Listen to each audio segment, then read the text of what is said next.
देखिए, अपस्मार मिर्गी एपिलेप्सी ये ब्रेन का एक मोस्ट कॉमन क्रॉनिक डिजीज़ है और पूरी दुनिया में हर साल 50 लाख नए रोगी मिलते हैं इस रोग के।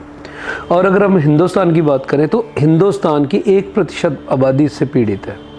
और ये रोग होता क्यों है? आम तौर पे अगर हम एलोपैथिक एक्सपेक्ट से देखें या मॉडर्न एक्सपेक्ट से देखें, वो कहते हैं कि क्योंकि हमारे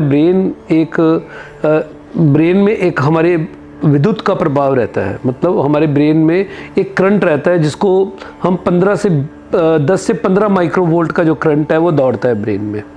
और हमारी ये सभी नसें जो हमारी नर्व्स हैं वो ब्रेन की एक दूसरे से गुथी रहती हैं, एक दूसरे के ऊपर से क्रॉस करती हैं। और उसकी जो अपर लेयर है अगर वो कमज़ोर हो जाए उन ब्रेन की नर्व्स की, तो वो आपस में वो जब जुड़ती हैं तो कई बार शॉर्ट सर्किट हो जाती है, मतलब स्पार्किंग हो जाती है। और 10 से 15 माइक्रोवोल्ट वाला करंट 200 से 300 माइक्रोवोल्ट में कन्वर्ट हो जाता है। और नर्व्स क्योंकि आपस में चिपक जाती हैं तो ब्रेन का दौरा आता है जिसे हम एपिलेप्सी, मिर्गी, अपस्मार बोलते हैं। और जब ये मिर्गी का दौरा आता है तो पेशेंट बेहोश हो जाता है, उसका शरीर कांपता है, मुंह से झाग आती है, झटके लगते हैं, पसीना बहुत ज़्यादा निकलता है उसको, और आंखें जो है वो अंदर की तरफ कई बार धंस जाती हैं। सांस में प्रॉब्लम आती है, सांस लेने में उसको दिक्कत आती है। इस रोग के अगर कारणों की बात करें तो कई बार बच्चों में जो ये रोग होता है तो कई बार उनको बुखार आता है, बचपन में बुखार सिर में चढ़ जाता है, वहाँ पे इन्फ्लामेशन की वजह से, या बहुत ज़्यादा जब टेम्परेचर हाई होता है तो दिमाग के अंदर जो विकृतियाँ आती हैं उसकी वजह से ये रोग हो सकता है। चोट लगने की वजह से ये हो सकता है, सिस्ट अगर कोई बन जाए, ट्यूमर बन जाए, तब हो सकता है। कई लोग अच्छी नींद नहीं लेते, लगातार अच्छी नींद नहीं आती, या किसी को तो नींद भी नहीं आती बहुत समय तक, तो तब ये रोग हो सकता है। या बहुत ज़्यादा भय, क्रोध, मतलब टेंशन के कारण ये रोग हो सकता है। दिमागी कीड़ा, कई बार ये जो आपने कभी सुना होगा कि एक वॉर्म्स एक टाइप का वहाँ ब्रेन के अंदर जो है वो चला जाता है, उसकी वजह से ये हो सकता है। कीटाणुओं के अंडे कई बार ब्रेन में चले जाते हैं, उसकी वजह से हो सकता है। जेनेटिक भी हो सकता है ये रोग, और जेनेटिक नहीं भी हो सकता।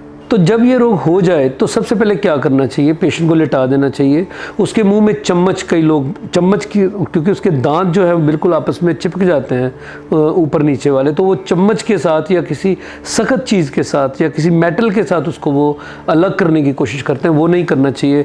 कई लोग तो मुँह में उंगलियाँ डालकर उसको खोलने की कोशिश करते हैं, वो नहीं करना चाहिए। सबसे पहले पेशेंट का BP, शुगर, ये सब चेक करवाना चाहिए। उसका आयुर्वेद के अकॉर्डिंग तो मैं आपको बताऊँगा क्या करना चाहिए। ये मेन जो चीज़ें हैं जो आप सब कर सकते हैं, मैं उसके बारे में आपको बता रहा हूँ। कई लोग वहम भी करते हैं कि इसको कोई प्रेत बाधा हो गई है या ऊपरी हवा है कोई, तो ऐसे वहम भी कई लोग करते हैं। तो ये इसका जो सत्य है वो अभी तक मैं इस विषय में बहुत ज़्यादा नहीं कह सकता, क्योंकि ये आयुर्वेद के अकॉर्डिंग कुछ ग्रंथों में ये लिखा हो सकता है, क्योंकि इसके बारे में जो एक सटीक जानकारी नहीं है, तो वो एक वहम भी हो सकता है। तो उस तरफ आप ज़्यादा ध्यान नहीं देना चाहिए, ट्रीटमेंट की तरफ ध्यान देना चाहिए कि हमें करना क्या है। तो इसके जो कुछ ध्यान रखना चाहिए कुछ चीज़ों का, जो रोगी होता है उसको गाड़ी चलाने की सलाह नहीं देनी चाहिए। अगर बाहर जाए रोगी तो उसके साथ जाना चाहिए किसी न किसी को। आग के पास या पानी के पास भी उसको नहीं जाने देना चाहिए। तो सबसे पहले जब दौरा पड़ता है तो लोग ट्रीटमेंट के लिए एलोपैथी में जाते हैं, अधिकतर रोगी, क्योंकि उनको लगता है कि एलोपैथी में इसका इलाज है, दौरा हम देंगे दवाई तो एकदम से रुक जाएगा। तो वो ऐसी धारणा है, तो सब लोग, ज़्यादातर लोग जो जाते हैं, और उनको पता भी होता है कि बहुत सारे पेशेंट को पता होता है, या उसको बाद में पता चलता है कि एलोपैथी में तो इसका ट्रीटमेंट हुआ ही नहीं। जब तक हम गोली खाते हैं तब तक उसका असर रहता है, और जब हम गोली बंद कर देते हैं तो उसका जो है ना वो दौरा पड़ने के चांसेस जो फिर वो बने रहते हैं, या आम तौर पे वो दौरे पड़ते हैं। तो एलोपैथी में जब उनको ये लगता है तो वो ट्रीटमेंट नहीं हो रहा है, जब दोबारा दौरे पड़ते हैं फिर आयुर्वेदा की तरफ आते हैं। और जो उनके जो सेल्स हैं, जो क्योंकि ब्रेन की कोशिकाएं कमज़ोर हो जाती हैं, उनकी नर्व्स की ऊपरी जो लेयर होती है, जैसे मैंने कहा कि वो चिपक जाती है आपस में, जब स्पार्किंग, उसके कारण स्पार्किंग होता है, तो वो सारा ब्रेन की विकृति के कारण, कमज़ोरी के कारण होता है। फिर उसके बाद वहाँ जो सेल्स हैं, जब दौरा बार बार पड़ता है तो सेल्स, कोशिकाएँ कमज़ोर पड़ती हैं, उससे और ज़्यादा ब्रेन वीक होता है। और जो एलोपैथिक में कई बार सेडिशन देते हैं तो उसको थोड़ा पेशेंट नींद में रहता है मेडिसिन की वजह से, तो भी वीकनेस आती है। तो आयुर्वेदा का एक्सपेक्ट मैं आपको बताता हूँ आगे चल के क्योंकि एलोपैथी की बजाय आयुर्वेदा क्यों बेस्ट है, ये हमें सोचना है। क्योंकि हम रोग को एलोपैथी में ठीक नहीं करते, उसको पुराना कर देते हैं, और ज़्यादा पुराना हो जाता है रोग। तो हमें यही लगता है कि हम इलाज करवा रहे हैं। एलोपैथिक डॉक्टर जो खुद मानते हैं कि 70% रोगी हम ठीक कर पाते हैं, और उसमें भी मुझे जो आंकड़ा है उनके हिसाब से जो आता है वो मुझे ठीक नहीं लगता। क्योंकि जितने रोगी हमारे पास आते हैं, जब वो ठीक नहीं होते उनकी संख्या बहुत ज़्यादा होती है, क्योंकि वो अधिकतर रोगी एलोपैथिकल ट्रीटमेंट करवा के ही आते हैं हमारे पास, और जब ठीक नहीं होते तो आयुर्वेदा में आते हैं। अब अगर हम आयुर्वेद की बात करें, क्योंकि आयुर्वेद में ही इसका सटीक समाधान है। आयुर्वेद में वात पित्त कफ के हिसाब से देखा जाता है। आयुर्वेद में इसको बताया गया ये वातज हो सकता है, पित्तज हो सकता है, कफज हो सकता है और सन्निपतज हो सकता है। वात के, पित्त के, कफ के, ये तीनों के लक्षण इसमें अलग रहते हैं। इसके लिए एक मैं अलग से वीडियो बनाऊंगा, वो लंबा वीडियो थोड़ा बनेगा। तो बेस्ट ट्रीटमेंट जो है वो आयुर्वेदा में है, क्योंकि जो हमारी कोशिकाएं हैं वो कमज़ोर होती हैं, और कोशिकाओं को स्टिमुलेट करने के लिए आयुर्वेदा बेस्ट है। आयुर्वेद की जो हर्ब्स होती हैं वो, क्योंकि हमारा शरीर पंचभूत का है, क्योंकि पृथ्वी जल अग्नि वायु आकाश ये इससे बना है, और जितनी भी हर्ब्स हैं उनमें भी वही संयोग है, और वो भी ऐसे ही है जैसे मानव जीवन है हमारा। उनका जो हमारे मेडिसिनल प्लांट्स होते हैं उनका जीवन भी ऐसे ही उन्हीं चीज़ों पर आधारित है जिन चीज़ों पर हमारा जीवन आधारित है।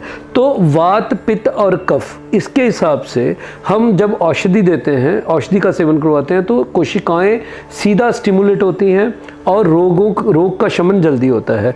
ये जड़ पर काम करता है, और ये इससे हमारा जो नर्व की जब ये हम ट्रीटमेंट देते हैं, जो एलोपैथी का एक्सपेक्ट है कि नर्व्स जो है कमज़ोर हो जाती है, उसकी अपर लेयर कमज़ोर हो जाती है। तो आयुर्वेदा में जब ब्रेन की विकृति औषधीय पौधे हम देते हैं और ब्रेन स्टिमुलेट होता है, तो उसकी जितनी भी विकृतियां हैं, जो नर्व्स की विकृतियां हैं, जो नर्व्स की लेयर कमज़ोर हो जाती है, उसका साइज़ जो है वो पतला हो जाता है ऊपर से, जो उसका ऊपरी पार्ट होता है नर्व्स का, तो उसको वो स्ट्रॉन्ग बनाता है। क्योंकि जब स्टिमुलेट होता है ब्रेन, तो सारी चीज़ें, सारी ब्रेन की जितनी भी कार्य प्रणाली है वो पूरी की पूरी ठीक होती है, जिससे ये रोग जो है वो जल्दी ठीक होता है, और हम जो है जल्दी रोगी को स्वस्थता प्रदान करते हैं, उसको जल्दी हम ठीक कर पाते हैं। तो जब हम आयुर्वेदिक ट्रीटमेंट करते हैं तो पेशेंट को हम खुश रहने की सलाह देते हैं। उसको बोलते हैं कि सुबह की धूप ले, नंगे पांव चले, मटके का पानी पिए। शिरोबस्ती का भी हम सलाह देते हैं पंचकर्मा में। उसको बादाम, अखरोट, चारों तरह के मग्स आहार उसको बोलते हैं कि बिल्कुल सही ले, योग प्राणायाम करे, औषधि सेवन करे, और जो है प्रार्थना मंत्र इत्यादि के बारे में बोला जाता है अकॉर्डिंग टू द डिजीज़।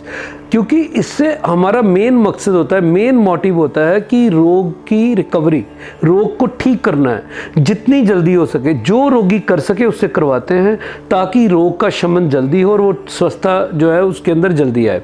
तो एक कांच का पिरामिड बनाकर भी हम सलाह देते हैं। अगर कांच का, कुछ रोगी जो आर्थिक रूप से बहुत सुदृढ़ होते हैं, वो कांच का एक पिरामिड बनाकर उसमें जो है वो श्वास लेते हैं, या वहाँ पे बैठ करके उसमें गायत्री मंत्र का जप करवाते हैं हम।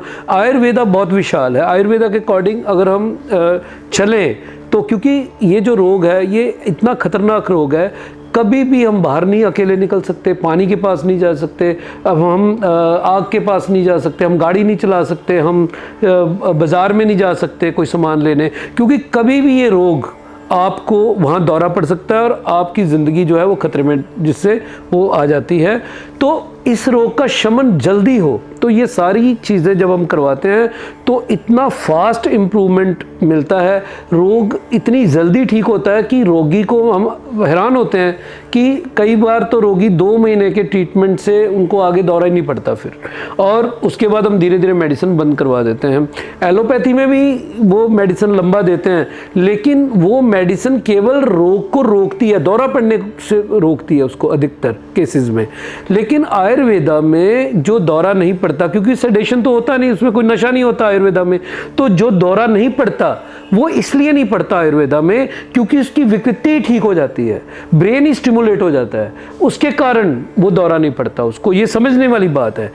एलोपैथी में केवल लक्षणों को लंबे समय तक रोका जाता है, और हम देखते हैं कि लंबे समय तक रोक दिया, अब ब्रेन अपने आप, जो हम रसोई में खाना खा रहे हैं, घर में जो उसको खुराक दे रहे हैं, अब उससे स्टिमुलेशन कुछ रोगियों का हो जाता है और उसके बाद उसको दौरा नहीं पड़ता, वो रोग ठीक हो जाता है। तो हुआ किससे? वो किचन से, आपके सही खाने से। केवल वो लक्षणों को थोड़ी देर रोक दिया गया, लक्षण आए नहीं, आपका ब्रेन बार बार लक्षण नहीं आए तो कमज़ोर नहीं हुआ, तो खाने से, अच्छे आहार से वो दौरा रुक गया। लेकिन कितने पेशेंट्स का? कुछ ही पेशेंट्स का।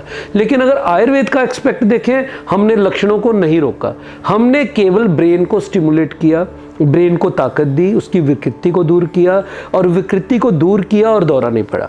मतलब पहले दिन से ही जड़ पर असर, पहले दिन पे ही जड़ पे काम, रोग की जड़ पे काम, ये आयुर्वेद का मोटिव है। तो अगर हम ये करें या आयुर्वेद की तरफ, अब हमने ये सोचना कि हमने कहाँ जाना है, हमने अपने रोग को पुराना करना है, रिस्क में रखना है, या आयुर्वेदा में उसका इलाज करवाना है। और जो प्रमाण है हमारे पास, जो पेशेंट ठीक होते हैं, उन सब के पेशेंट के हमारे पास प्रमाण होते हैं।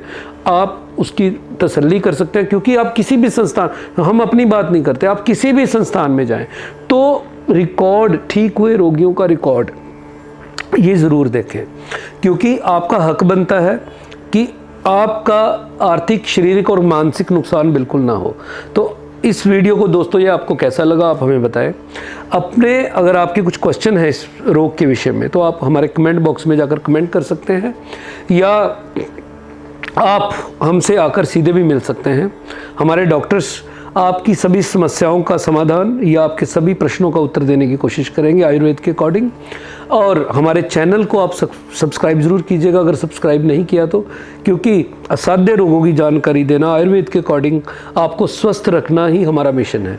धन्यवाद।